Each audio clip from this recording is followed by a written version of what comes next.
Hello students, welcome to the AIMS study material channel. C के आज के lecture में हम देखेंगे ब्रांचिंग स्टेटमेंट्स में ब्रांचिंग स्टेटमेंट्स के बारे में। कंट्रोल स्टेटमेंट्स में हमने सबसे पहले देखा था ब्रांचिंग स्टेटमेंट्स, उसके बारे में हम आज पढ़ेंगे।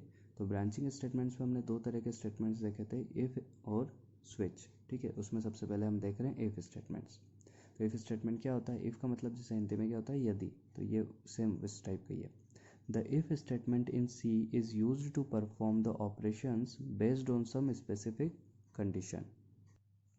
तो C में if statements को हम क्यों यूज़ करते हैं? To perform the operations based on some specific condition.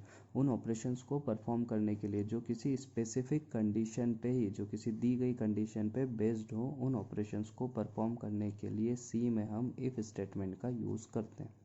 ठीक है, कंडीशन मतलब क्या कि ये कंडीशन दी है, इसका एक आंसर सही होगा, एक आंसर गलत होगा। ठीक है, तो वो सही कब होगा? वो कुछ ना कुछ तो कंडीशन देनी पड़ेगी, उसी बेसिस पे सही होगा। ठीक है, जैसे अगर आपने बोला कि 5 3 से बड़ा है, ठीक है, तो एक कंडीशन है ये कि 5 3 से बड़ा है। ठीक है, अगर सही कंडीशन है तो आप प्रिंट कराओगे 5 बड़ा है, और अगर गलत है तो 3 बड़ा है। ठीक है, इस टाइप से, इसी कंडीशन से। तो जो भी कंडीशन के बेसिस पे जो ऑपरेशंस परफॉर्म करना है वो किससे करेंगे आप? इफ स्टेटमेंट से। The operations specified in if block are executed if and only if the given condition is true. तो जो भी हम इफ का सिंटेक्स देखेंगे, तो इफ ब्लॉक कब चलेगा? जबकि दी गई कंडीशन ट्रू है, तभी कौन सा ब्लॉक चलेगा? If block. मतलब इफ के नीचे जो स्टेटमेंट्स लिखेंगे हम इफ के रिस्पेक्ट में, वो तभी एग्जीक्यूट होंगे जब, केवल और केवल तब, जब दी गई कंडीशन क्या होगी? सही होगी। ठीक है, there are 4 types of if statements in C. हमने देखा है 4 तरह के इफ स्टेटमेंट्स होते हैं। इफ सिंपल इफ स्टेटमेंट और इफ स्टेटमेंट, इसमें कन्फ्यूज मत होना, ये इफ और स्विच दो टाइप होते हैं।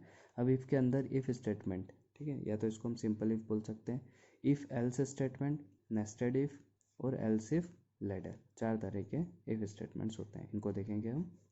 तो सबसे पहले हम आज देखेंगे इस लेक्चर में इफ स्टेटमेंट के बारे में। ठीक है, इफ स्टेटमेंट, या इसको हम और लिख सकते हैं simple if statement. The if statement is used to check some given condition and perform some operations depending upon the correctness of that condition. ठीक है, तो if statement का यूज़ क्यों करते हैं हम? To check some given condition, दी गई condition को चेक करने के लिए, and perform some operations, ठीक है, और कुछ ऑपरेशन परफॉर्म करने पर कैसे परफॉर्म करेंगे, किस पे डिपेंड करेगा? Upon, depending upon the correctness of that condition. तो जो भी कंडीशन दी गई है उसके करेक्ट होने पे डिपेंड करेगा कि कौन सा ऑपरेशन परफॉर्म करना है। ठीक है, तो इफ स्टेटमेंट क्यों यूज़ करते हैं? दी गई कंडीशन को चेक करने के लिए, और उसके आधार पर ऑपरेशंस परफॉर्म करने के लिए। उसके किस आधार पर? उसके सही होने के आधार पर ऑपरेशन परफॉर्म करने के लिए। ठीक है, it is mostly used in the scenario we need to perform the different operations for the different conditions. generally if कहाँ पे यूज़ होता है? जहाँ पे डिफरेंट कंडीशन के लिए डिफरेंट ऑपरेशन परफॉर्म करना होता है, ऐसे सिनेरियो के लिए या ऐसी कंडीशन में हम क्या यूज़ करते हैं? सिंपल इफ स्टेटमेंट, जहाँ पे हर कंडीशन अलग है और उस हर एक अलग कंडीशन के लिए हमको एक अलग ऑपरेशन परफॉर्म करना है, तब हम क्या यूज़ करेंगे? Simple if statement. तो इसका स्टेटमेंट कैसा होगा, हम इसको कैसे यूज़ करेंगे प्रोग्रामिंग में? तो the syntax for the if statement is, हम लिखेंगे इफ और यहाँ पे ब्रैकेट में एक्सप्रेशन। ठीक है, ये एक्सप्रेशन क्या हो सकता है? यही क्या होगी? हमारी कंडीशन। तो ये कंडीशन हो गई, और हमने देखा है करेक्टनेस पे चलेगा। तो जब ये कंडीशन ट्रू होगी तो ये कोड चलेगा, और अगर ये कंडीशन गलत हो गई तो ये कोड नहीं चलेगा। सीधे जो यहाँ पे ये इसको जो प्रोग्राम यहाँ पे आएगा, अगर ये ट्रू है तो इस जो ये आपको ब्रैकेट दिख रहा है इसके अंदर जाएगा, ऐसा समझ लीजिए। और अगर ये कंडीशन गलत हो गई तो सीधा ये जो क्लोजिंग ब्रैकेट है इसके बाहर आ जाएगा। ठीक है, तो इस ब्रैकेट के अंदर वाली जो चीज़ है, जो स्टेटमेंट्स है, वो कब चलेंगे? जब ये कंडीशन या एक्सप्रेशन ट्रू होगा। और अगर ये एक्सप्रेशन गलत हो गया तो ये ब्लॉक चलेगा ही नहीं, क्योंकि ये कब चलेगा? जब ये करेक्ट कंडीशन होगी, नहीं तो बाहर आ जाएगा। ठीक है, बाहर आएगा चल के भी, लेकिन अगर कंडीशन ट्रू हुई तो पहले ये ब्लॉक चलेगा, पूरा स्टेटमेंट चलेंगे, और फिर बाहर आएगा। और कंडीशन गलत हो गई तो डायरेक्ट यहाँ से यहाँ पे जंप कर जाएगा। ठीक है, तो ये सिंटेक्स है इफ़, एक्सप्रेशन या कंडीशन, और यहाँ पे जो भी उसके रिस्पेक्ट में जो भी कोड आपको एग्जीक्यूट करना, वो 1 लाइन का हो, 2 लाइन का हो, 3 लाइन का हो, चलेगा वो। ठीक है, तो ये सिंटेक्स है इफ़ का, सिंपल इफ़ का। हम फ्लो चार्ट पढ़ चुके हैं, तो हम इफ़ स्टेटमेंट का फ्लो चार्ट देखेंगे, क्योंकि हमने कंडीशन वाली जो फ्लो चार्ट है वो नहीं देखे थे। तो इफ़ स्टेटमेंट के लिए जो भी प्रोग्राम होंगे उसके फ्लो चार्ट इस तरीके से बनेंगे। स्टार्ट तो जो आपको लेना है सबसे पहले लेना ही है, स्टार्ट और स्टॉप आएगा। फिर डिक्लेयरिंग वेरिएबल्स हो तो वो आपको रेक्टेंगल बॉक्स में लेना है। हम डायरेक्ट क्या ले रहे हैं, इनपुट जो भी वेरिएबल्स है। हम एक जनरल एग्जांपल देख रहे हैं, किसी प्रोग्राम के लिए फ्लो चार्ट नहीं देख रहे, ठीक है। इनपुट ले लिया। इनपुट के बाद अब आपके पास आ रही है बारी कंडीशन की, ठीक है। तो कंडीशन के लिए हम कौन सा शेप यूज़ करते हैं, डायमंड शेप। तो इनपुट के बाद हम गए कंडीशन पे। अब एक कंडीशन दी हुई है तो उसके दो आंसर होंगे, या तो वो कंडीशन ट्रू होगी या वो कंडीशन फॉल्स होगी। तो जब वो कंडीशन ट्रू होगी तो ट्रू, ये हम सिंपल इफ़ का देख रहे हैं, ठीक है। तो हमने सिंटेक्स में देखा कंडीशन ट्रू होगी तो हमने ब्रैकेट लिखे थे, और उस ब्रैकेट में क्या होगा, वो कोड होगा जो इफ़ के लिए चलना चाहिए। कंडीशन सही होगी तो वो कोड चलना चाहिए। तो ट्रू पार्ट में क्या हो रहा है, इफ़ का कोड, मतलब जो इफ़ के लिए हम दे रहे हैं कि वो सही होगा तो वो स्टेटमेंट्स चलना चाहिए, वो चलेंगे। और अगर कंडीशन फॉल्स हो गई तो ये चलेगा क्या, नहीं। इसके बाद जो भी जाएगा वहाँ पे, तो ट्रू होने पे ये चलेगा और उसके बाद इफ़ के बाद जो कोड लिखा रहेगा वहाँ जाएगा। और अगर ये कंडीशन फॉल्स हो गई तो ये इफ़ कोड जो भी लिखा रहेगा वो तो चलेगा ही नहीं, तो इसके बाद जो भी स्टेटमेंट पे जाएगा वहाँ चलेगा। तो इसलिए उसको हमने यहाँ पे जोड़ दिया। तो इफ़ के बाद जो भी लिखा है वो तो चलना ही है, ठीक है। तो कंडीशन ट्रू हो गई तो इफ़ वाला कोड भी चलेगा और इफ़ के बाद वाला भी चलेगा। लेकिन फॉल्स हो गया तो इफ़ वाला जो कोड है वो नहीं चलेगा, सीधे बाहर आके चलेगा। और इसके बाद स्टॉप। तो ये एक जनरल एग्जांपल हो गया flow chart of simple if statement, ठीक है। अब एग्जांपल देखते हैं हम एक प्रोग्राम से। इवन नंबर का प्रोग्राम है, ठीक है। इवन नंबर कब होगा, जब वो नंबर को हम 2 से मॉड्यूलस करेंगे तो रिमाइंडर क्या आना चाहिए, 0, ठीक है। किसी भी नंबर को मॉड 2 करेंगे तो उसका रिमाइंडर क्या आएगा, 0। मतलब वो नंबर कैसा है, even number, otherwise odd number है, ठीक है। तो हमने दो हेडर फाइल इंक्लूड कर ली, stdio.h conio.h void main। हमने एक वेरिएबल लिया इंटीजर नंबर। अब ये नंबर हम स्कैन करवाएंगे तो उसके लिए पहले हमने मैसेज दिया प्रिंट एफ इंटर नंबर। अब स्कैन करवाया हमने, scan F %d and number. अब हमारे पास नंबर आ गया है। अब उस नंबर को हमको चेक करना है कि वो इवन है या नहीं है, ठीक है। तो उसकी कंडीशन होती है, जो भी हमने वेरिएबल लिया नंबर मॉड्यूलस 2, अगर अगर इस नंबर को हम 2 से डिवाइड कर रहे हैं तो रिमाइंडर क्या आना चाहिए, 0। तो वो इवन नंबर होगा। तो उसकी कंडीशन क्या बनेगी, जो भी वेरिएबल है, मान लो नंबर, यहाँ पे नंबर लिया है, मान लो जो वेरिएबल, इसको 2 से डिवाइड करने पे रिमाइंडर, तो रिमाइंडर का क्या सिंबल है, ये क्या आना चाहिए, 0। इक्वल टू 0 असाइनमेंट हो जाएगा, लेकिन हमको 0 के बराबर चेक करना है, इसलिए डबल इक्वल्स टू, ये कंडीशन होगी। तो वो किस में आएगी, इफ़ में। और यहाँ पे क्या आएगी, कंडीशन। कंडीशन क्या बनी, वेरिएबल क्या है, नंबर मॉड 2 इक्वल्स टू 0। अगर ये हो गया मतलब नंबर इवन है तो हम क्या प्रिंट करवा लेंगे, इवन नंबर। इसलिए हमने इसके ब्लॉक में क्या लिखा, प्रिंट एफ इवन नंबर, ठीक है। अगर ये नहीं हुआ तो हमको कुछ भी नहीं कराना है, सीधे बाहर आना है। तो ये ब्लॉक ख़त्म और लास्ट में क्या लिखा, गेट ch, ठीक है। तो जैसे इसके हम आउटपुट में एग्जांपल लेते हैं। हमने नंबर लिया सबसे पहले 4, ठीक है। इंटर नंबर, ये मैसेज प्रिंट होगा,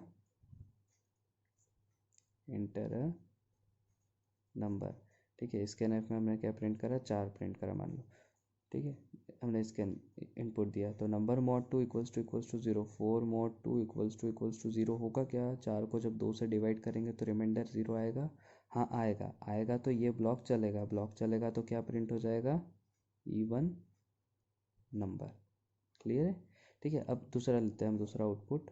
हमारे पास मैसेज क्या आएगा, इंटर नंबर, ठीक है। हम लेते हैं 5, ठीक है। स्कैन एफ से हमने क्या लिया, 5। तो 5, फिर कंडीशन चलेगी 5 मॉड 2 इक्वल्स टू 0। 5 को जब 2 से डिवाइड करोगे तो रिमाइंडर क्या बचेगा, 1, 0 बचेगा क्या, नहीं। तो ये कंडीशन गलत हो गई, तो ये ब्लॉक चलेगा नहीं, सीधे कहाँ जाएगा, बाहर गेट ch पे। तो ये दिखेगा और कुछ नहीं दिखेगा, सीधे बाहर आ जाएगा, इवन नंबर प्रिंट नहीं होगा, ठीक है। एक और एग्जांपल देखते हैं हम। Program to find the largest number of 3, 3 number दिए गए उसमें से लार्जेस्ट नंबर फाइंड करना है, ठीक है। दोनों हेडर फाइल इंक्लूड कर लिए हमने, वॉइड में 3 वेरिएबल ले लिए, A B C. Print F enter 3 numbers, scan F 3 number लेना है तो 3 बार %d क्योंकि इंटीजर है। Address of A, address of B और एड्रेस ऑफ सी, ठीक है। तीनों हमने स्कैन भी कर लिया है, ठीक है। और तीनों वेरिएबल क्या, ए बी सी। तो अब हमको चेक करना है, लार्जेस्ट फाइंड करना है, ठीक है।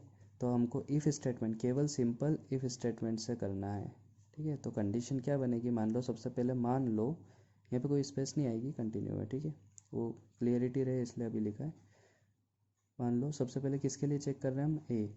तो ए कब बड़ा होगा, जब ए बी से भी बड़ा हो और सी से भी बड़ा हो, मतलब ए बी से भी बड़ा हो और ए सी से भी बड़ा हो, ठीक है। तो हम क्या प्रिंट करवा देंगे, प्रिंटफ ए इज लार्जेस्ट, और यहाँ पे ब्लॉक ख़त्म, ठीक है।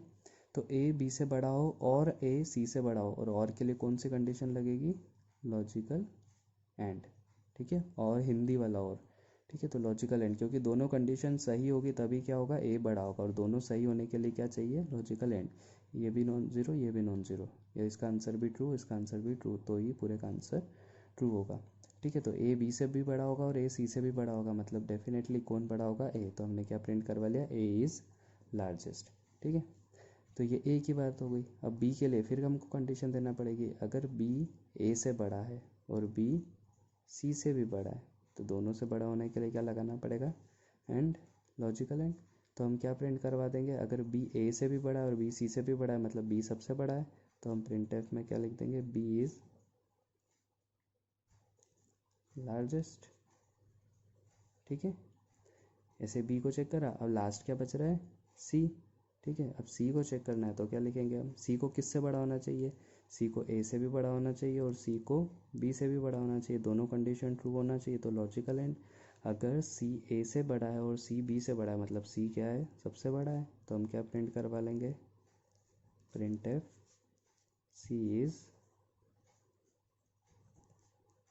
लार्जेस्ट, ये ख़त्म, और लास्ट में गेट सी एच और प्रोग्राम फिनिश, ठीक है। हम केवल सिंपल इफ़ का देख रहे हैं, तो इफ़ कंडीशन, अगर ए बी से बड़ा है, सी से बड़ा है तो ए बड़ा, बी ए और सी दोनों से बड़ा है तो बी बड़ा हो गया, और सी ए और बी दोनों से बड़ा हो गया तो सी लार्जेस्ट हो गया, ठीक है। इसका आउटपुट अगर हम चलाना चाहें तो 3 नंबर एंटर कराना है, ठीक है। हम आउटपुट देखते हैं, एंटर, शॉर्ट फॉर्म में लिख रहा हूँ, एंटर 3 नंबर्स, तीनों के लिए देख लेते हैं, एंटर 3 नंबर्स, एंटर 3 नंबर्स, ठीक है। हमने यहाँ पे 3 नंबर लिया, 10, 8, 6, ठीक है। सबसे पहले कंडीशन चेक होगी, ए में क्या है 10, बी के लिए 8 और सी के लिए 6, तो 10 8 से बड़ा है, हाँ बड़ा है, तो आगे चेक होगा, नहीं तो चेक ही नहीं होगा, ठीक है। और 8 फिर वापस 10 6 से बड़ा है, हाँ, दोनों कंडीशन ट्रू है, तो क्या प्रिंट कर देंगे, ए इज़ लार्जेस्ट, तो यहाँ पे आ जाएगा हमारा प्रिंट, ए इज़ लार्जेस्ट, ठीक है। बी के लिए हम एग्जांपल ले लेते हैं, ठीक है। हमने ले लिया 8, 10 और 6, चेक करते हैं। सबसे पहले चेक तो पहली कंडीशन ही होगी, ये गलत होगी तो आगे जाएगा, ठीक है। अभी पहली के लिए भी हुआ, अब चेक सारी करेगा वो, ठीक है। अब सब में कुछ ना कुछ कमियां रहती है, इसमें भी लिमिटेशन है कि ये चेक कर लिया उसने, आंसर प्रिंट कर दिया, पर चेक यहाँ भी करेगा, ठीक है। ये इसी के लिए देख रहे हैं, यहाँ पे चेक कर रहा तो क्या होगा, बी ए से बड़ा है क्या, बी क्या है 8 और ए क्या है 10, 8 10 से बड़ा है क्या, नहीं है, तो आगे चेक होगा, नहीं चेक होगा।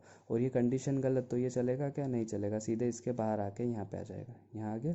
फिर चेक कर रहा सी के लिए, सी क्या है 6 और ए क्या है 10, ठीक है। तो 6 10 से बड़ा है क्या, नहीं है, तो ये चलेगा, नहीं चलेगा, सीधे इसके बाहर आके क्या, गेट सी एच, और ये प्रिंट कर देगा, ठीक है। जैसे हमने दूसरा एग्जांपल लिया 8 10 6 का ए बी सी, 8 10 और 6, तो 8 10 से बड़ा है क्या, नहीं है, तो आगे चेक होगा क्या, नहीं, क्योंकि यही ज़ीरो हो गया, तो ये चलेगा नहीं, सीधे इसके बाहर आ जाएगा, इसके बाहर आ गया तो अब ये चलेगा, ठीक है। 8 10 और 6, तो 10 8 से बड़ा है, हाँ बड़ा है, ये ट्रू है तो आगे जाएगा, आगे गया क्योंकि लॉजिकल एंड है, आगे गया तो फिर 10 6 से बड़ा है, ठीक है। बी क्या है 10 और सी 6, 10 6 से बड़ा है, हाँ बड़ा है, दोनों से बड़ा है, तो क्या प्रिंट कर देंगे हम, बी इज़ लार्जेस्ट, ठीक है। फिर यहाँ ये प्रिंट होने के बाद भी नीचे वाला तो चलेगा। फिर सी क्या है, 6 8 से बड़ा है, नहीं है, 6 8 से बड़ा है क्या, नहीं, तो यहाँ ज़ीरो आ गया, तो आगे चेक होगा, नहीं, तो ये चलेगा, नहीं चलेगा, तो बाहर आके गेट सी एच और ख़त्म हो जाएगा, ठीक है। अब हम लेते हैं 6 8 10, 3 नंबर चेक करते हैं, यहाँ 3 नंबर ले लिया, 6 8 से बड़ा है क्या, नहीं है, तो आगे चेक होगा, नहीं होगा, क्योंकि यहीं ज़ीरो आ गया, तो यहाँ चलेगा ब्लॉक, नहीं चलेगा, सीधे बाहर, बाहर आया तो यहाँ पे 8 6 से बड़ा है क्या, हाँ 8 तो 6 से बड़ा है, तो ये तो ट्रू हो गया, तो आगे चेक होगा। फिर 8 10 से बड़ा है क्या, 8 10 से बड़ा नहीं, तो यहाँ ज़ीरो आ गया, 1 और 0 का आंसर 0, तो ये चलेगा ब्लॉक, नहीं, इसका आंसर क्या है 0, 0 के लिए चलेगा क्या, नहीं चलेगा, तो बाहर आ गया यहाँ पे, ठीक है। If C is greater than A, C है 10, 10 6 से बड़ा है, हाँ बड़ा है, तो आगे चेक होगा। फिर 10 8 से बड़ा है, हाँ बड़ा है, तो फिर ये दोनों वैल्यू ट्रू है, तो आंसर 1 आया, ट्रू आया, तो ये चलेगा। Print F C is largest, तो हम क्या लिख देंगे यहाँ पे, सी इज़ लार्जेस्ट, और फिर यहाँ से बाहर आके गेट सी एच। ठीक है, तो इस तरीके से काम करेगा हमारा सिंपल इफ़।